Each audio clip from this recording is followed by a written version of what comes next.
नमस्ते गाइस। तो at first सभी को थैंक यू मेरे 500 सब्सक्राइबर के लिए। तो इस वीडियो के अंदर हम UFC 309 के फाइट को ब्रेक डाउन और रिएक्शन देने वाले हैं। तो मेन इवेंट की ओपनिंग फाइट जो थी लाइटवेट डिवीजन के अंदर, लेकिन जेम्स लैंटोप ने वेट मिस करने के कारण ये फाइट केच वेट में हुई। तो इस फाइट को जीत लेता है मॉरिशियो रोफी बाय यूनानिमस डिसीजन। तो फर्स्ट राउंड की बात करूँ तो कोई भी एक दूसरे के ऊपर रश नहीं कर रहे थे। इधर मॉरिशियो रोफी हमेशा अपने डिस्टेंस को मेंटेन कर स्ट्राइकिंग कर रहे थे और अपने जैब्स और राइट हैंड को कनेक्ट कर रहे थे। तो दूसरी ओर जेम्स लैंटोप अपने किक्स और डिस्टेंस को क्लोज कर जैब्स और राइट हैंड कनेक्ट कर रहे थे। लेकिन मॉरिशियो रोफी अपने डिफेंसिव फुटवर्क से इस राउंड में जेम्स के स्ट्राइकिंग को डोज कर रहे थे और फिर काउंटर स्ट्राइकिंग कर रहे थे। लास्ट मिनटों में मॉरिशियो रोफी ने एक लेफ्ट हुक फेंका और टोर्नेडो किक से ये राउंड को एंड किया। दूसरे राउंड में मॉरिशियो रोफी ने अपने स्ट्रेट हैंड और लेफ्ट हुक से कनेक्ट कर जेम्स लैंटोप को डाउन किया और ग्राउंड एंड पाउंड पंचेस मारे, जिसके कारण उनके लेफ्ट आई में एक कट ओपन हो गया और स्वेलिंग आ गई। जेम्स लैंटोप इधर से ग्राउंड एंड पाउंड होने से बच गए और फिर स्टैंड अप होने के बाद जो भी पंचेस जेम्स लैंटोप कनेक्ट करना चाहते थे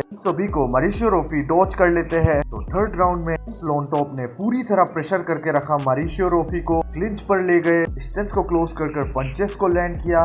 थर्ड राउंड में उन्होंने पूरी तरह प्रेशर करके रखा मॉरिशियो रोफी को, चाहे लेग किक्स ले लो, स्ट्राइकिंग ले लो। लेकिन फर्स्ट राउंड और सेकंड राउंड मॉरिशियो रोफी विन करने के कारण इस फाइट को वो जीत लेते हैं यूनानिमस डिसीजन से। अगली फाइट की बात करूं तो जो हुई थी मिडिलवेट डिवीजन के अंदर, बो निकल वर्सेस पॉल क्रेग, इस फाइट को विन कर लेता है बो निकल बाय यूनानिमस डिसीजन। तो बेसिकली बताओ तो इस फाइट के अंदर बो निकल इसी तरह वन डायमेंशनल अटैक लेकर आए थे और पर्सनली बताओ तो ये फाइट मुझे बोरिंग लगी और दोनों फाइटर्स ने ग्राउंड में जाने की बिल्कुल कोशिश नहीं की। इधर फर्स्ट राउंड के स्टार्टिंग में पॉल क्रेग डिस्टेंस को मेंटेन कर रहे थे लेग किक से, साइड लेग किक और लो लेग किक से, और दूसरी ओर हमेशा डिस्टेंस को क्लोज कर अपने ओवरहैंड को फेंकने की कोशिश कर रहे थे। इधर फर्स्ट राउंड में ज्यादा कुछ तो नहीं हुआ, बहुत ही क्लोज था, 15-15 सिग्निफिकेंट स्ट्राइक। लेकिन पॉल क्रेग लास्ट में एक किक लैंड करते हैं और इस राउंड को वो ले जाते हैं। तो सेकेंड राउंड में भी कुछ सेम ऐसा ही था, लेकिन बो निकल के पंचेस ज्यादा लगे पॉल क्रेग के ऊपर और बीच बीच में जब भी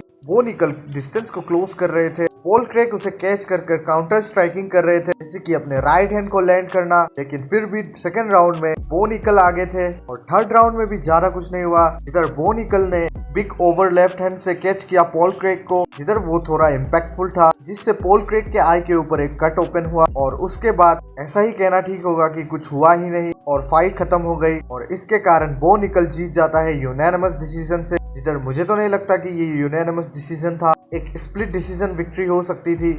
मेन इवेंट की फाइट की बात करूं तो जो हुई थी लाइटवेट डिवीजन के अंदर Charles Oliveira versus Michael Chandler, तो इस फाइट को जीत लेता है Charles Oliveira bye unanimous decision. पूरे 1 to 4 राउंड चार्ल्स ओलिवेरा ने डोमिनेट किया। जिधर फर्स्ट राउंड के शुरुआत में थोड़ी सी स्ट्राइकिंग हुई, फिर चार्ल्स ओलिवेरा ने टेक डाउन किया माइकल चैंडलर को और पूरा राउंड में ही बिताया। सेकेंड राउंड में चार्ल्स ओलिवेरा ने अपने शॉर्ट हुक से माइकल चैंडलर को बुरी तरह हर्ट कर दिया था। इधर माइकल चैंडलर सर्कल अराउंड कर रहे थे केज के ऊपर और चार्ल्स ओलिवेरा उनको चेस कर रहे थे, लेकिन क्लिंच की तरफ रहने के टाइम पर माइकल चैंडलर ने भी बॉडी कॉम्बो मारी और एक बिग शॉट लैंड किया। लेकिन उसके बाद फिर से इस राउंड में भी चार्ल्स ओलिवेरा टेक डाउन कर लेता है माइकल चैंडलर को और पूरी तरह टॉप कंट्रोल ले देता है और एल्बोस और पंचेस को लैंड करता है, जिससे माइकल चैंडलर के फेस के ऊपर कट ओपन हो जाती है। थर्ड राउंड में भी कुछ ऐसा ही हुआ, इसलिए उन्होंने अपर कट से माइकल चैंडलर को स्ट्रेट एल्बो, जंपिंग नी, इन सभी चीजों से माइकल चैंडलर को बुरी तरह हर्ट किया और फिर टेक डाउन कर बैक ले ली और रेयर नेकेड चोक मारने की कोशिश की।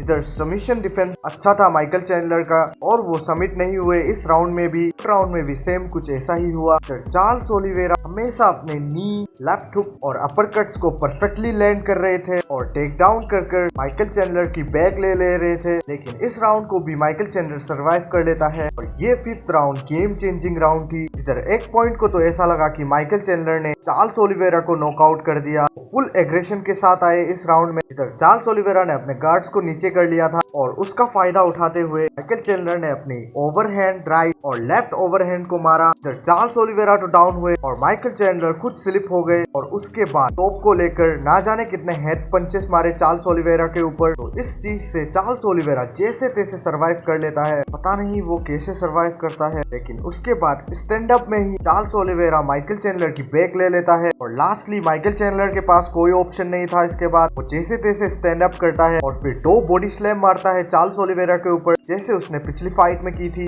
बस ऑडियंस को एंटरटेन करने के लिए। और इसके बाद ये फाइट फिनिश हो जाती है। दोनों ही बहुत ही ज्यादा टफ थे इस फाइट के अंदर। माइकल चैंडलर की चिन पहले से ज्यादा टफ हो चुकी थी, शायद से 2 साल रेस्ट लेने के कारण। और चार्ल्स ओलिवेरा ने तो क्या ही परफॉर्मेंस दिया इस फाइट के अंदर। मेन इवेंट की फाइट की बात करूँ तो जो हुई थी Jon Jones versus Stipe Miocic heavyweight title के लिए, तो इस फाइट को जीत लेता है Jon Jones by TKO। First round में लेग किक से ये फाइट स्टार्ट हुई। इधर स्टिपे मियोचिच चार्ज कर रहे थे जॉन जोन्स के ऊपर, लेकिन जॉन जोन्स उसे इजीली डॉज कर ले रहे थे। फिर जॉन जोन्स ने एक बॉडी किक मारी और ट्रिप कर स्टिपे को टेक डाउन कर लिया। इसके बाद मुझे लग गया था कि ये फाइट यहीं पर ही एंड हो जाएगा। इधर जॉन जोन्स ने टॉप ले लिया था और अपने नेस्टी एल्बोस को ड्रॉप कर रहे थे, इसके कारण स्टिपे के फेस के ऊपर कट ओपन हो चुका था। ये राउंड ग्राउंड में रह के ही खत्म हुआ। सेकंड राउंड में जॉन जोन्स ने पूरी तरह डिस्टेंस को मेंटेन रखकर किक्स और नी से स्टिपे के बॉडी को डिस्ट्रॉय किया। जिधर स्टिपे जब भी चार्ज करने की कोशिश कर रहे थे, राइट हैंड को लैंड करने की कोशिश कर रहे थे, जॉन जोन्स अपने हेड मूवमेंट से उस पंचेस को डॉज कर ले रहे थे। और जब रही चार्ज करने की बात, तब जॉन जोन्स सर्कल अराउंड कर रहे थे केज की ओर, जिसके कारण स्टिपे को हर बार एडजस्ट होना पड़ रहा था। और इसी टाइम के अंदर वो अपने लेग किक्स को इतनी बुरी तरह स्टिपे के स्टोमक के ऊपर लैंड करते थे।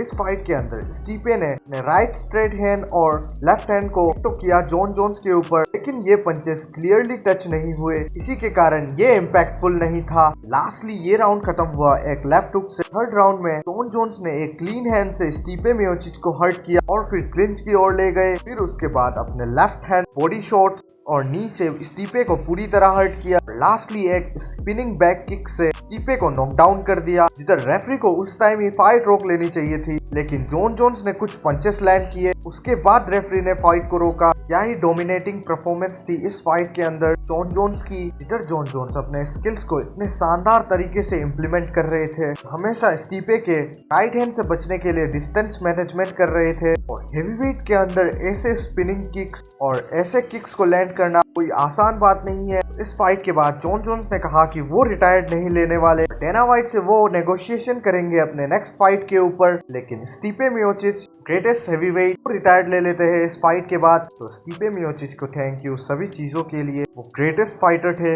और ग्रेटेस्ट चैंपियन थे हेवीवेट के अंदर। तो आज के लिए इतना ही, मिलते हैं किसी ऐसे ही दूसरे वीडियो के अंदर। वीडियो अच्छा लगे तो लाइक और सब्सक्राइब जरूर से कर देना, और आपको कैसा लगा ये फाइट कार्ड जरूर बताना कमेंट में।